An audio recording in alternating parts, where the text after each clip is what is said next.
30. The Schooner. Marguerite's aching heart stood still. She felt, more than she heard, the men on the watch preparing for the fight. Her senses told her that each, with sword in hand, was crouching, ready for the spring. The voice came nearer and nearer. In the vast immensity of these lonely cliffs, with the loud murmur of the sea below, it was impossible to say how near or how far, nor yet from which direction came that cheerful singer, who sang to God to save his king whilst he himself was in such deadly danger. Faint at first, the voice grew louder and louder. From time to time a small pebble detached itself, apparently from beneath the firm tread of the singer, and went rolling down the rocky cliffs to the beach below. Marguerite, as she heard, felt that her very life was slipping away, as if, when that voice drew nearer, when that singer became entrapped, she distinctly heard the click of Degas' gun close to her. No! No! No! No! Oh, God in heaven! This cannot be! Let Armand's blood be upon her own head! Let her be branded his murderer! Let even he, whom she loved, despise and loathe her for this, but God, oh God, save him at any cost! With a wild shriek she sprang to her feet and darted around the rock against which she had been cowering. She saw the little red gleam through the chinks in the hut. She ran up to it and fell against its wooden walls, which she began to hammer with clenched fists in an almost maniacal frenzy, while she shouted, "Armand! Armand, for God's sake, fire! Your leader is near! He is coming! He is betrayed! Armand! Armand, fire in heaven's name!" She was seized and thrown to the ground. She lay there moaning, bruised, not caring, but still half sobbing, half shrieking. "Percy! My husband! For God's sake, fly!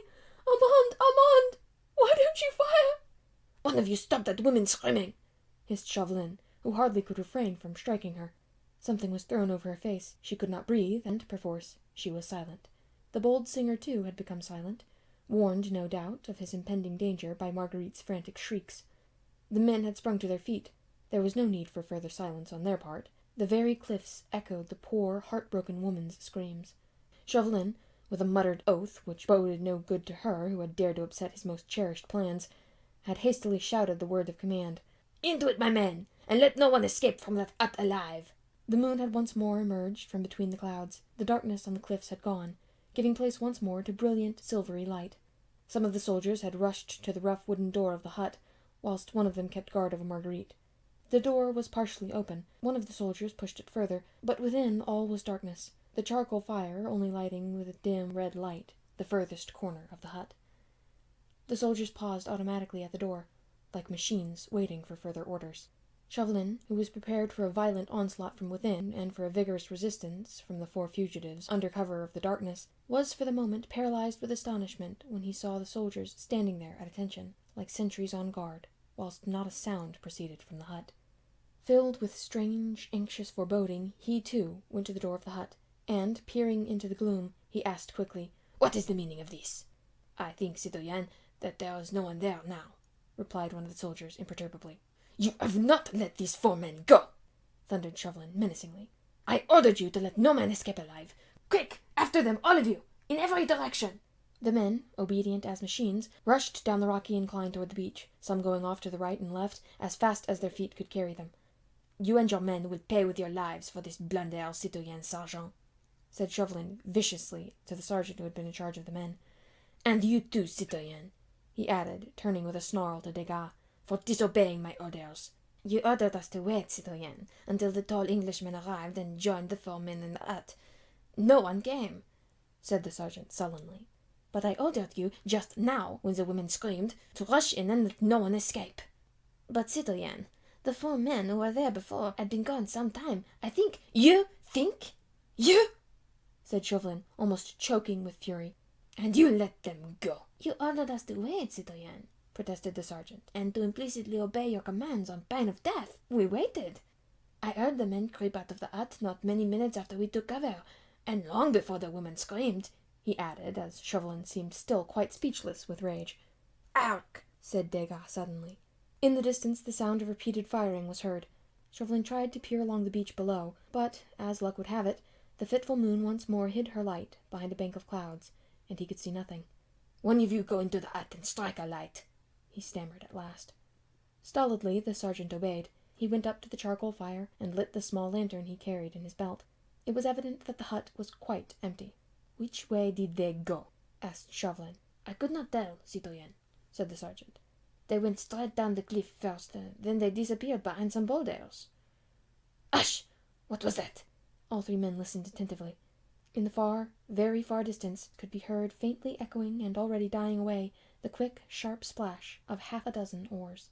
Chauvelin took out his handkerchief and wiped the perspiration from his forehead. "The schooner's boat!" was all he gasped.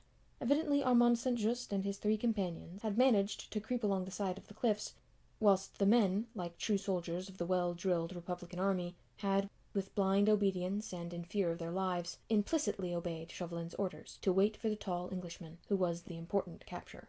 They had, no doubt, reached one of the creeks which jut far out to sea on this coast at intervals. Behind this, the boat of the Daydream must have been on the lookout for them, and they were by now safely on board the British schooner. As if to confirm this last supposition, the dull boom of a gun was heard from out at sea. "The schooner, citoyen," said Degas quietly. "She's off." It needed all Chauvelin's nerve and presence of mind not to give way to a useless and undignified access of rage. There was no doubt now that once again that accursed British head had completely outwitted him. How he had contrived to reach the hut without being seen by one of the 30 soldiers who guarded the spot was more than Chauvelin could conceive. That he had done so before the 30 men had arrived on the cliff was, of course, fairly clear, but how he had come over in Reuben Goldstein's cart, all the way from Calais, without being sighted by the various patrols on duty, was impossible of explanation. It really seemed as if some potent fate watched over that daring Scarlet Pimpernel, and his astute enemy almost felt a superstitious shudder pass through him as he looked round at the towering cliffs, the loneliness of this outlying coast. But surely this was reality, and the year of grace 1792. There were no fairies and hobgoblins about. Chauvelin and his men had all heard with their own ears that accursed voice singing God Save the King fully 20 minutes after they had all taken cover round the hut. By that time the 4 fugitives must have reached the creek and got into the boat, and the nearest creek was more than a mile from the hut. Where had that daring singer got to? Unless Satan himself had lent him wings, he could not have covered that mile on a rocky cliff in the space of 2 minutes, and only 2 minutes had elapsed between his song and the sound of the boat's oars away at sea. He must have remained behind, and was, even now, hiding somewhere about the cliffs. The patrols were still about. He would still be sighted, no doubt. Chauvelin felt hopeful once again. 1 or 2 of the men who had run after the fugitives were now slowly working their way up the cliff. One of them reached Chauvelin's side at the very moment that this hope arose in the astute diplomatist's heart. "We were too late, citoyen," the soldier said. "We reached the beach just before the moon was hidden by the bank of clouds. The boat had undoubtedly been on the lookout behind that first creek a mile off, but she had shoved off some time ago when we got to the beach, and was already some way out to sea. We fired after her, but of course it was no good. She was making straight and quickly for the schooner. We saw her very clearly in the moonlight." "Yes," said Chauvelin with eager impatience. "She had shoved off some time ago, you said, and the nearest creek is a mile further on." "Yes, citoyen. I ran all the way, straight to the beach. So I guess the boat would have waited somewhere near the creek, as the tide would reach there earliest. The boat must have shoved off some minutes before the woman began to scream." Some minutes before the woman began to scream. Then Chauvelin's hopes had not deceived him. The Scarlet Pimpernel must have contrived to send the fugitives on ahead by the boat, but he himself had not had time to reach it. He was still on shore, and all the roads were well patrolled. At any rate, all was not yet lost, and would not be whilst that impudent Britisher was still on French soil. "Bring the light in here," he commanded eagerly, as he once more entered the hut. The sergeant brought his lantern, and together the 2 men explored the little place. With a rapid glance, Chauvelin noted its contents. The cauldron, placed close under an aperture in the wall and containing the last few dying embers of burnt charcoal. A couple of stools, overturned as if in the haste of a sudden departure. Then the fisherman's tools and his nets lying in one corner, and beside them something small and white. "Pick that up," said Chauvelin to the sergeant, pointing at this white scrap, "and bring it to me." It was a crumpled piece of paper, evidently forgotten there by the fugitives in their hurry to get away.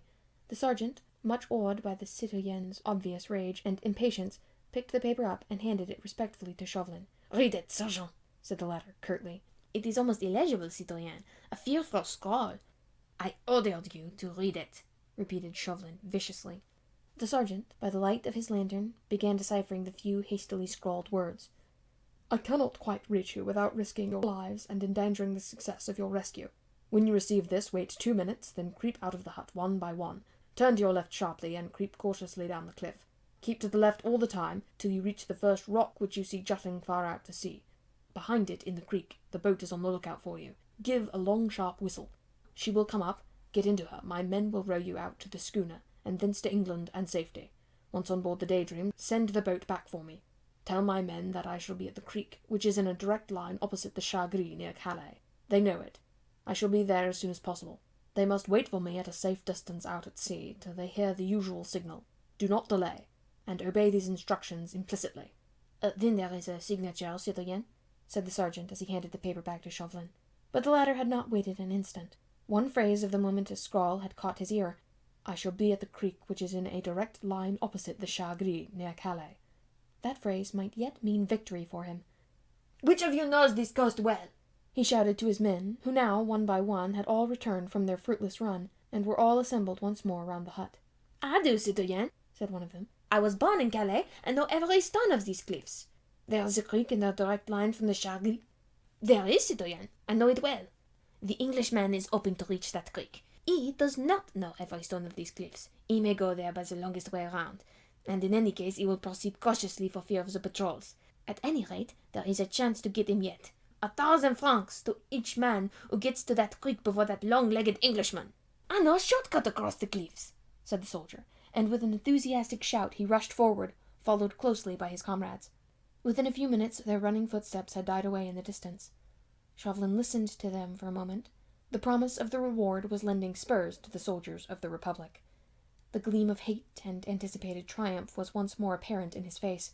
Close to him Degas still stood, mute and impassive, waiting for further orders, whilst 2 soldiers were kneeling beside the prostrate form of Marguerite. Chauvelin gave his secretary a vicious look. His well-laid plan had failed. Its sequel was problematical. There was still a great chance now that the Scarlet Pimpernel might yet escape, and Chauvelin, with that unreasoning fury which sometimes assails a strong nature, was longing to vent his rage on somebody. The soldiers were holding Marguerite pinioned to the ground, though she, poor soul, was not making the faintest struggle. Overwrought, nature had at last peremptorily asserted herself, and she lay there in a dead swoon, her eyes circled by deep purple lines that told of long sleepless nights, her hair matted and damp round her forehead, her lips parted in a sharp curve that spoke of physical pain. The cleverest woman in Europe, the elegant and fashionable Lady Blakeney, who had dazzled London society with her beauty, her wit, and her extravagances, presented a very pathetic picture of tired-out, suffering womanhood, which would have appealed to any but the hard, vengeful heart of her baffled enemy. "It is no use mounting guard over a woman who is half dead," he said spitefully to the soldiers, "when you have allowed 5 men who are very much alive to escape." Obediently the soldiers rose to their feet. "You'd better try and find that footpath again for me, and that broken-down cart we left on the road." Then suddenly a bright idea seemed to strike him. "Ah, by the by, where is the Jew?" "Close by here, citoyen," said Degas. "I gagged him and tied his legs together as you commanded." From the immediate vicinity a plaintive moan reached Chauvelin's ears. He followed his secretary, who led the way to the other side of the hut, where, fallen into an absolute heap of dejection, with his legs tightly pinioned together and his mouth gagged, lay the unfortunate descendant of Israel. His face, in the silver light of the moon, looked positively ghastly with terror. His eyes were wide open and almost glassy, and his whole body was trembling as if with ague, while a piteous wail escaped his bloodless lips. The rope, which had originally been wound round his shoulders and arms, had evidently given way, for it lay in a tangle about his body. But he seemed quite unconscious of this, for he had not made the slightest attempt to move from the place where Degas had originally put him, like a terrified chicken which looks upon a line of white chalk drawn on a table, as on a string which paralyzes its movement.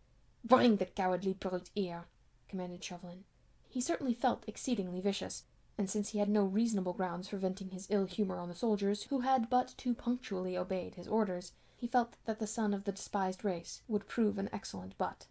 With true French contempt of the Jew, which has survived the lapse of centuries, even to this day, he would not go too near him, but said with biting sarcasm, as the wretched old man was brought in full light of the moon by the 2 soldiers, "I suppose, now, that being a Jew, you have a good memory for bargains?" "Answer!" he again commanded, as the Jew, with trembling lips, seemed too frightened to speak. Yes, your Honour," stammered the poor wretch. "You remember, then, the one you and I made together in Calais, when you undertook to overtake Reuben Goldstein, his nag, and my friend the tall stranger, eh?" But, your Honour—" "There is no but.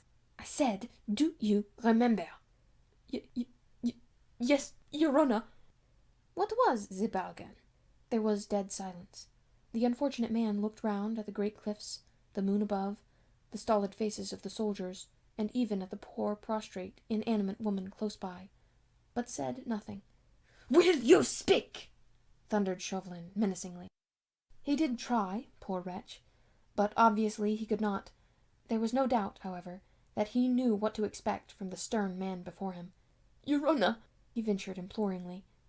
Since your terror seems to have paralyzed your tongue, said Chauvelin sarcastically, I must needs refresh your memory. It was agreed between us that if we overtook my friend the tall stranger before he reached this place, you were to have 10 pieces of gold. A low moan escaped from the Jew's trembling lips. But, added Chauvelin with slow emphasis, if you deceived me in your promise, you were to have a sound beating, one that would teach you not to tell lies. I did not, Your Honor. I swear it by Abraham, and by all the other patriarchs I know. Unfortunately, they are still in Hades, I believe, according to your creed, and cannot help you much in your present trouble. Now, you did not fulfill your share of the bargain, but I am ready to fulfill mine. Here, he added, turning to the soldiers, the buckle end of your 2 belts to this confounded Jew. As the soldiers obediently unbuckled their heavy leather belts, the Jew set up a howl that surely would have been enough to bring all the patriarchs out of Hades and elsewhere to defend their descendants from the brutality of this French official. I think I can rely on you, citoyen soldiers, laughed Chauvelin maliciously, to give this old liar the best and soundest beating he has ever experienced. But don't kill him. We will obey, citoyen, replied the soldiers as imperturbably as ever. He did not wait to see his orders carried out. He knew that he could trust these soldiers, who were still smarting under his rebuke, not to mince matters when given a free hand to belabor a third party. When that lumbering coward has had his punishment, he said to Degas, the men can guide us as far as the cart, and one of them can drive us back to Calais. The Jew and the woman can look after each other, he added roughly, until we can send somebody for them in the morning. They can't run away very far in their present condition, and we cannot be troubled with them just now. Chauvelin had not given up all hope. His men, he knew, were spurred on by the hope of the reward. That enigmatic and audacious Scarlet Pimpernel, alone and with 30 men at his heels, could not reasonably be expected to escape a second time. But he felt less sure now. The Englishman's audacity had baffled him once, whilst the wooden-headed stupidity of the soldiers and the interference of a woman had turned his hand, which held all the trumps, into a losing one. If Marguerite had not taken up his time, if the soldiers had had a grain of intelligence, if— It was a long if, and Chauvelin stood for a moment quite still, and enrolled 30-odd people in one long, overwhelming anathema. Nature, poetic, silent, balmy. The bright moon, the calm, silvery sea, spoke of beauty and of rest, and Chauvelin cursed nature, cursed man and woman, and above all he cursed all long-legged, meddlesome British enigmas with one gigantic curse. The howls of the Jew behind him, undergoing his punishment, sent a balm through his heart, overburdened as it was with revengeful malice. He smiled. It eased his mind to think that some human being at least was, like himself, not altogether at peace with mankind. He turned and took a last look at the lonely bit of coast, where stood the wooden hut, now bathed in moonlight, the scene of the greatest discomfiture ever experienced by a leading member of the Committee of Public Safety. Against a rock, on a hard bed of stone, lay the unconscious figure of Marguerite Blakeney, while some few paces further on the unfortunate Jew was receiving on his broad back the blows of 2 stout leather belts, wielded by the stolid arms of 2 sturdy soldiers of the Republic. The howls of Benjamin Rosenbaum were fit to make the dead rise from their graves. They must have wakened all the gulls from sleep, and made them look down with great interest at the doings of the lords of creation. "That will do," commanded Chauvelin, as the Jew's moans became more feeble, and the poor wretch seemed to have fainted away. "We don't want to kill him." Obediently the soldiers buckled on their belts, one of them viciously kicking the Jew to one side. "Leave him there," said Chauvelin, "and lead the way now quickly to the cart. I'll follow." He walked up to where Marguerite lay, and looked down into her face. She had evidently recovered consciousness, and was making feeble efforts to raise herself. Her large blue eyes were looking at the moonlit scene round her, with a scared and terrified look. They rested, with a mixture of horror and pity, on the Jew, whose luckless fate and wild howls had been the first signs that struck her with her returning senses. Then she caught sight of Chauvelin, in his neat dark clothes, which seemed hardly crumpled after the stirring events of the last few hours. He was smiling sarcastically, and his pale eyes peered down at her with a look of intense malice. With mock gallantry, he stooped and raised her icy-cold hand to his lips, which sent a thrill of indescribable loathing through Marguerite's weary frame. "I much regret, fair lady," he said in his most suave tones, "that circumstances, over which I have no control, compel me to leave you here for the moment. But I go away secure in the knowledge that I do not leave you unprotected. Our friend Benjamin here, though a trifle the worse for the wear at the present moment, will prove a gallant defender of your fair person, I have no doubt. At dawn I will send an escort for you. Until then, I feel sure you will find him devoted, though perhaps a trifle slow." Marguerite only had the strength to turn her head away. Her heart was broken with cruel anguish. One awful thought had returned to her mind, together with gathering consciousness. What had become of Percy? What of Armand? She knew nothing of what had happened after she heard the cheerful song God Save the King, which she believed to be the signal of death. "I myself," concluded Chauvelin, "must now very reluctantly leave you. Au revoir, fair lady. We meet, I hope, soon in London. Shall I see you at the Prince of Wales' garden party? No? Ah, well. Au revoir. Remember me, I pray, to Sir Percy Blakeney." And, with a last ironical smile and bow, he once more kissed her hand, and disappeared down the footpath in the wake of the soldiers, and followed by the imperturbable Degas.